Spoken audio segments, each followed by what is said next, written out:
மற்றொரு விஷயம் நடந்தது. ஷேக் ஹசீனா ஆட்சியில் இருந்தபோது இந்த முகமது யூனுஸும் டெமோக்ராட்டிக் கட்சி தலைவர்களுடன் நல்ல உறவு இருந்தது.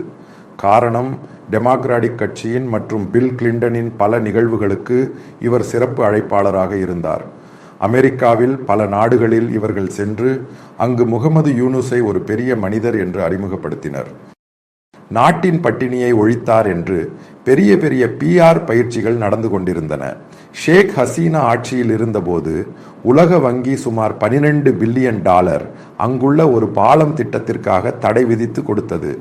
கடனாக கொடுக்க காரணம் அங்குள்ள உள்கட்டமைப்பு மற்றும் பிற விஷயங்களை மேம்படுத்துவதற்காக.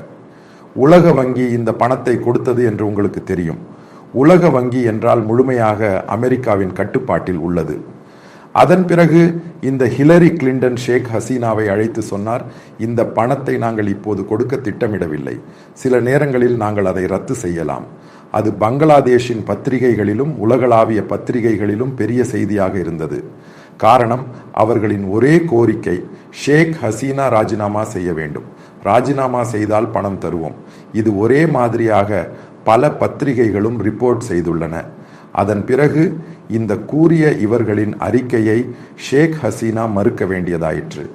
காரணம், பெரிய விவாதம் ஏற்பட்டது.